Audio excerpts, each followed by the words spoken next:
नमस्कार दोस्तों, राम राम। स्वागत है आप सभी का मेरे एक और नई वीडियो में। दोस्तों आप सभी को जैसा कि पता होगा कि भाई अभी मैं उस जगह पे हूँ जहाँ पे कल 29 तारीख की जो सर्व समाज की जो महापंचायत है, महासभा है, उसी जगह अभी मैं हूँ। यहाँ पे आपको पीछे देखने को मिल रहा होगा, ये स्टेज बना हुआ है, बहुत बड़ा स्टेज है। नंबर दूसरी बात, यहाँ पे स्टेज इधर की साइड पूरा इस टाइप के पर्दे लगे हुए हैं, उधर की साइड भी इतने ही पर्दे लगे हुए हैं। और मैं अगर व्यवस्था की बात करूं तो यहाँ पे आप सभी को देखने को मिल जाएगा।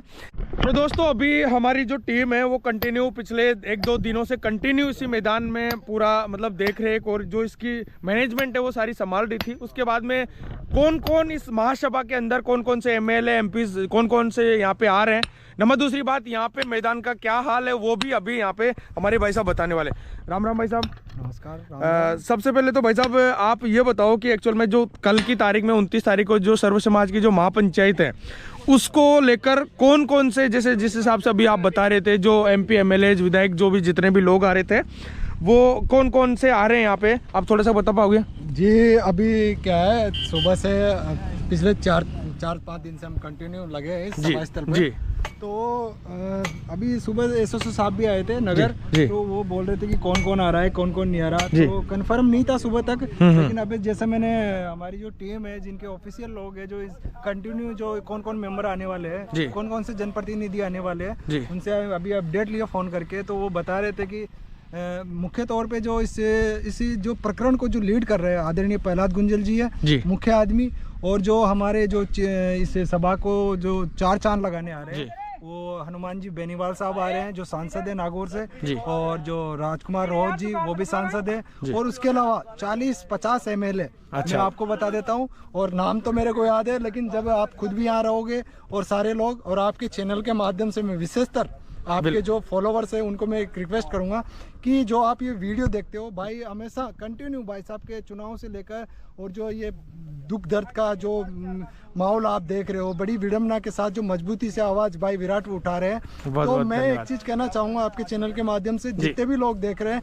कल इस सभा में आप अपनी ताकत के साथ, मजबूती के साथ इस ग्राउंड में पहुंचे और सरकार को, जो गूंगी बेरी सरकार है भाजपा की, भजनलाल सरकार, इसको दिखाना है कि नरेश मीणा ने इस जनता के लिए क्या कमाया है और क्या दिया है। तो जो जनता राजस्थान से हर कोने से, मैं तो यहाँ कहता हूँ मध्य प्रदेश से भी लोग आ रहे हैं, श्योपुर से आ रहे हैं, इधर से नागदा से आ रहे हैं, तो बहुत सारे लोग आ रहे हैं। आप भी पहुंचे, और ईश्वर ने जैसे आप, मैं 2-3 दिन से विराट भाई गाँव में घूम रहा था, तो लोग कह रहे थे यार सरसों को पानी पिलानी है, चनों को पानी पिलानी है। तो इंद्र भाई साहब, नरेश भाई साहब से इंद्र देवता इतने खुश है कि इंद्र देवता ने पूरे राजस्थान में बारिश कर दी और लोगों को फ्री कर दिया। इसलिए किया है कि आपके गेहूं को, आपके चने को, आपके सरसों को पानी पिला दिया। अब आपको क्या करना है, आपको उस सभा में जाना है जहाँ पे नरेश भाई साहब को बड़ी जरूरत है, और आप लोग आना है। और विशेषतर प्रशासन से कोई टकराव नहीं करना दोस्तों, प्रशासन बिल्कुल अपनों को कोऑपरेट कर रहा है, और शांतिपूर्ण तरीके से आप जो भी बाइक से आ रहे हो, ट्रैक्टर से आ रहे हो, बस से आ रहे हो, कार से आ रहे हो, शांतिपूर्वक तसल्ली से आना है। जो दूर के लोग हैं वो बिल्कुल आराम से आना है, क्योंकि सभा अपनी 11 बजे से शाम को 4 बजे तक चलेगी। और आप देख रहे हो सभा बिल्कुल, ग्राउंड बिल्कुल सूख चुका है। बारिश आई थी, नगर के चारों ओर पानी भरा हुआ है, लेकिन कुछ किस्मतें यहाँ ये ग्राउंड, ये मतलब इंद्रदेव भगवान की कृपा है कि उन्होंने जो किसान लोग हैं उनका काम एक मतलब थोड़ी देर में कर दिया, फ्री कर दिया ना, तो ताकि वो यहाँ पे आ सके। तो जसराम भाई साहब, अभी मतलब जो हमारी ऑडियंस है उसको आप एक बार जो मैदान है, क्योंकि कुछ लोग अभी ऐसे भी बोल रहे थे गाँव में, ऐसा भी सोचना भी होता है क्योंकि कुछ नेगेटिव लोग भी होते हैं, तो उनका ऐसा नहीं कि वहाँ तो बारिश आ गई ज़्यादा तो मैदान खराब हो गया होगा, कीचड़ हो गया होगा, कुछ ऐसा। तो आपकी जो हमारी ऑडियंस है उसको एक बार आप टेस्ट करके अपन देख सकते हैं मैदान अंदर लेके चलो। बिल्कुल अंदर से सही दिखेगा ये जो, क्योंकि आप ये देख रहे हो यहाँ तक तो पूरा सूखा हुआ है जी। अब अंदर से चलते हैं, ये तो थोड़ा बहुत थोड़ा बहुत पानी। हाँ बिल्कुल। हमारी टीम लगी हुई है जी, भाई साहब की पूरी टीम पिछले 4 दिन से लगी हुई है। अब यहाँ देख लीजिए, बिल्कुल देख लीजिए आप, बिल्कुल भी नहीं है, बिल्कुल भी। हाँ बिल्कुल, ये तो मतलब ये तो वो चीज हो गई जैसे शादी ब्याह में अपन पानी छिड़क देते हैं, बिल्कुल जो मिट्टी जम जाती है ना, कुछ इस तरीके से मिट्टी, ये मानो कि मिट्टी जम चुकी है। और जो पार्किंग की व्यवस्था है, लमसम आप ये मानो मानो कि अगर वैसे मैं आपको आइडिया बता दूं कि समथिंग एवरेज जो हमको लेके 60 से 70 हजार भीड़ यहाँ आने वाली है। लेकिन अभी जो सूचना मिली है कि बेनीवाल साहब आ रहे हैं और महिपाल मकराना जी है जो करनी सेना के अध्यक्ष है, राजकुमार रोहत जी आ रहे हैं और 40-50 MLA, तो आप लगा सकते हो कितनी भीड़ आने वाली है। बहुत इस मूवमेंट में भाग लेने से आप चूकना मत, क्योंकि आने वाली नस्लें आपसे पूछेगी कि उस समझौता प्रकरण में आपने क्या किया। तो कम से कम आपने अपना फर्ज अदा करके कि ये बोलना है कि उस सभा में हम गए थे, न्याय की पुकार करने गए थे। बाकी प्रशासन यहाँ पे लगातार बना हुआ है, प्रशासन साथ दे रहा है, चाहे तहसीलदार साहब हो, SHO साहब हो, सारे लगातार कंटिन्यू हमसे जुड़ रहे हैं। जी। और विराट तो जसराम भाई साहब एक बार एक चीज और, अपन स्टेज को भी अपन दिखा सकते हैं कि कितनी मतलब कितना बाई कितने, वैसे क्योंकि अभी मैंने पूछा था तो वो बोल रहे थे कि 40 बाई 20 का ये स्टेज होने वाला है। 40 बाई 20 में मतलब कंटिन्यू इसमें कितने लोग आ सकते हैं, वैसे आपके अकॉर्डिंग क्या कैपेसिटी होगी इसकी? भाई मैं तो आपसे कहूंगा, स्टेज आप खुद देख रहे हो बहुत बड़ा दिख रहा है, बिल्कुल बहुत बड़ा। और विशेषतर हमारी जो टीम है वो बिल्कुल व्यवस्था में लगी हुई है। स्टेज पे वही लोग होंगे जो हमारे अतिथि होंगे, जो इस लड़ाई को, इस गूंगी बहरी सरकार को आगे तक पहुंचाने का काम करेंगे। क्योंकि मैं आपको नजदीकी से दिखाता हूँ, बड़ी मजबूती से ये स्टेज बनाया है। हाँ, बिल्कुल। नेता भी इतने मजबूत आ रहे हैं। अब आप देख सकते हो, जब सेना और नेता ही मजबूत हो तो उनके स्टेज भी बहुत मजबूत होने वाले। तो दोस्तों कुछ इस तरीके का स्टेज है। वैसे पास में आकर मैं आपको दिखा रहा हूँ। इसकी अगर मैं बात करूँ तो सामने से इसकी जो चौड़ाई है वो है 40 फीट और इसकी जो मतलब इसकी जो लंबाई है वो 40 फीट और यहाँ से वहाँ की 50 है क्या, 50 बाई 20 का है ना, 50 बाई 20 का ये स्टेज होने वाला है, जिसकी कैपेसिटी की बात कितने लोग आ जाएंगे भाई साहब? 300 से 400 लोग मैं विराट भाई मैं आपको बता दूं, जो स्टेज की कैपेसिटी 400-500 के लास्ट देख, मैं ओरिजिनलिटी बता रहा हूं। इसमें 250 आदमियों की कैपेसिटी। अच्छा, 250 आदमी में वही होंगे जो हमारे अतिथि होंगे, जो इस प्रकरण को लीड कर रहे हैं जी। और बड़ी मजबूती के साथ बनाया गया बहुत बहुत बहुत सही है। और दोस्तों आप सभी को देखने को मिल रहा होगा, एक्चुअल में आपने जो ग्राउंड था, ग्राउंड का भी आपने पूरी रिपोर्ट आपने जसराम भाई साहब के साथ में आपने देखी है। ग्राउंड बहुत बड़ा ग्राउंड है, आप यहाँ पे देख सकते हो। क्योंकि जगह की अगर मैं बात करूँ 40 से 50 बीघा जगह ये है, जिसमें अभी अगर मैं बात करूँ तो 25 से 30 बीघा जमीन के अंदर ये पूरा ग्राउंड बना हुआ है। और इसके अकॉर्डिंग जो मैदान की कैपेसिटी होने वाली है वो है 2 से 3 लाख 4 लाख लोग यहाँ पे आराम से आ सकते हैं। उसके बाद में भी इधर की साइड और भी लोग आ सकते हैं अगर ज्यादा यहाँ पे लोगों की संख्या आती है। 25 बीघा की तो हमने ये ग्राउंड बनाया, पार्किंग बनाई जी। 25 बीघा की तो बिल्कुल एवरेज लेके चल रहे हैं 25 बीघा। बस की इसके अलावा भी बहुत सारी जगह है हमारे पास।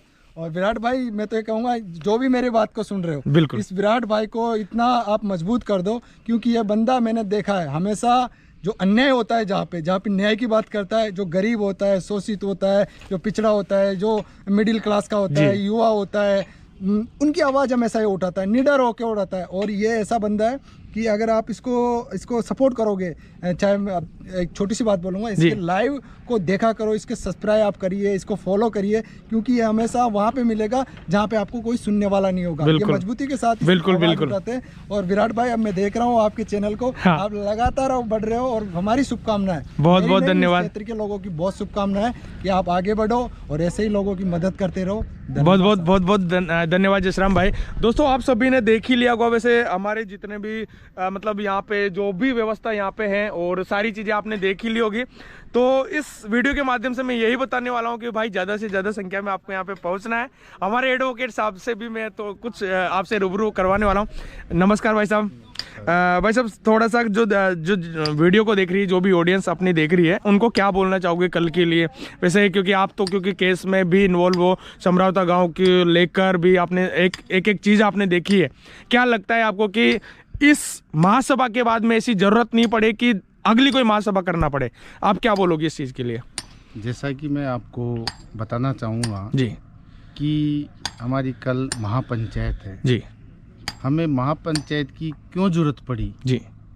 वो इस वजह जरूरत पड़ी कि प्रशासन जो सरकार है वो हमारे जिस तरीके से समरावता के अंदर जो प्रकरण हुआ जी, जिस तरीके से हमारे आदिवासी लोगों को वहाँ पे प्रताड़ित किया, मारपीट की, महिलाओं के साथ मारपीट की, बच्चों के साथ मारपीट की जी, और हमारे दर्जनों वाहन जला दिए गए जी। तो मैं सबसे पहले तो प्रशासन सरकार हमारी सुन नहीं रही, इसलिए जहाँ पर प्रशासन सरकार नहीं सुनती जी। दूसरी चीज़ यहाँ पे ये देखने को मिली कि कांग्रेस जो आदिवासी समाज है जिसने जीवन भर कांग्रेस को वोट दिया है जी। वहाँ पे जो कांग्रेस के प्रदेशाध्यक्ष हैं जो डोटासरा साहब हैं, उन्होंने आज दिन तक भी एक भी स्टेटमेंट जारी नहीं किया कि समझौता को न्याय मिलना चाहिए। न कांग्रेस के जो बड़े लीडर हैं, जो यहाँ पे राजस्थान में सचिन पायलट साहब हैं, उनका टोंक से जो विधायक हैं, उन्होंने भी आज दिन तक समझौता के अंदर इस मौके स्थिति का जायजा नहीं लिया।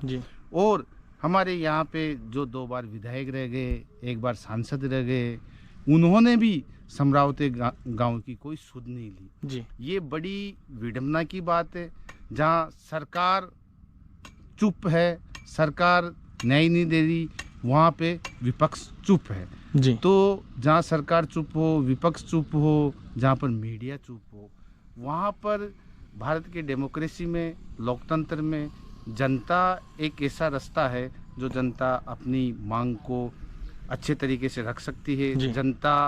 जनता ही एक आवाज़ है। उसी बिहाफ पे हम लोगों ने सभी जो कार्यकर्ता हैं, जो देवली उनियारा के लोग हैं, उन्होंने प्रशासन से निवेदन किया, प्रशासन से ये कहा कि हम शांतिपूर्वक 29 तारीख को हम एक आयोजन करना चाहते हैं और हमारी जो मांग है उसका ध्यान आकर्षित सरकार को, विपक्ष को और जो मीडिया जो दिखा नहीं रहा कि वास्तविक समझौता में क्या घटना घटी हुई है, क्या इतना अन्याय हुआ है, उसी मांग को हम आगे बढ़ाते हुए कल मीटिंग आयोजन की जा रही है। महासभा होगी, राजस्थान से सहित पूरे देश भर से लोग आएंगे यहाँ पे और आयोजन की करीब हमने तैयारियां पूर्ण कर ली गई है। प्रशासन ने हमारे को अनुमति दी आयोजन की, सब ये करने की हमने प्रशासन से अनुमति की। पूरी डेमोक्रेटिक, पूरी लोकतांत्रिक तरीके से हम यहाँ पे आयोजन कर रहे हैं। और हमारी जो मुख्य मांगे हैं, जो समझौता प्रकरण की जो मुख्य मांगे हैं, हमारी पहली मांग ये है कि संपूर्ण प्रकरण की न्यायिक जांच हो और राजस्थान की वर्तमान जो हाईकोर्ट के माननीय न्यायाधीश हैं, उनके द्वारा जांच की जाए।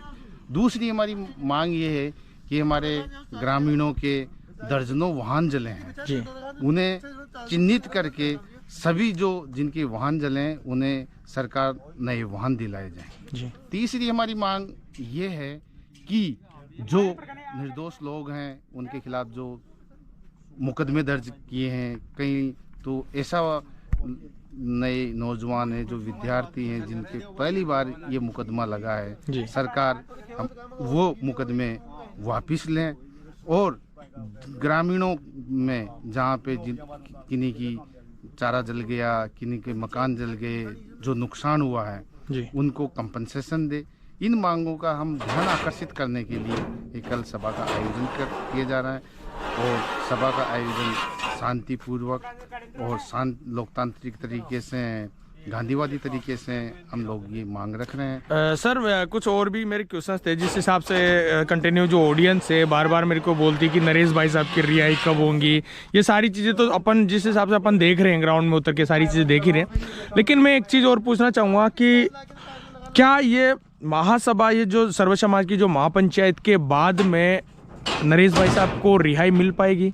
यहाँ पे हम ये कहना चाहेंगे कि प्रशासन ने जो गिरफ्तार किए लोग वो न्यायालय की प्रक्रिया से, जब माननीय न्यायालय की जमानत से बाहर आएंगे और हमारा प्रशासन से ये निवेदन है कि जो जितने गिरफ्तार किए, आप अन्य लोगों को नाजायज़ परेशान मत करें, अन्य लोगों के साथ में उनके गिनने बनाएं और किसी प्रकार का प्रशासन से ये रहेगा कि अन्य लोगों को टारगेट नहीं करें, न परेशान करें, न किसी को। और हमारी सरकार से यही मांग है कि जो मुकदमे लिए आप सरकार वापस ले। जी बिल्कुल बिल्कुल बिल्कुल। उसमें यही हमारा ये है और प्रशासन की ये जिम्मेदारी है कि यदि गलत लोग हैं और जिनके गलत मुकदमे लगे हैं, निर्दोष लोग हैं, उनको नरमी रहे और बहुत बहुत धन्यवाद। और तो दोस्तों आप सभी ने देखा ही होगा कि हमारे एडवोकेट लखन सिंह जी मीणा, जिनके द्वारा सारी चीज़ें आपको मतलब बिल्कुल मतलब एक सिंपल लैंग्वेज में आप सभी को बता चुके हैं। उसके बाद में बस मेरी एक ही रिक्वेस्ट रहेगी कि ज़्यादा से जितने ज़्यादा लोग यहाँ पे उपस्थित होंगे 29 तारीख यानी कल की महासभा में, उतना ज़्यादा पॉसिबिलिटीज होती है कि 1-2 दिन के अंदर अंदर नरेश भाई साहब और उनके जितने भी समर्थक हैं उनको रिहाई मिल पाए। तो थैंक यू सो मच। इस वीडियो को यही एंड करता हूँ, मिलते हैं एक और नई वीडियो में। और अगर चैनल को अभी तक सब्सक्राइब नहीं किया तो भाइयों, अगर आप सच के लिए लड़ते हो, आप सच के लिए आवाज उठाते हो, आप चाहते हो कि यार गरीबों के लिए अच्छा हो, गरीबों के लिए कोई आवाज उठाए, आप कोई न्याय के लिए कोई आवाज उठाए, तो दोस्तों आप सभी को सब्सक्राइब करना है। विराट द व्लॉगर जो यूट्यूब फैमिली उसका हिस्सा बनना है और ज्यादा से ज्यादा इस वीडियो को शेयर करना है। तो थैंक यू सो मच, मिलते हैं एक और नई वीडियो।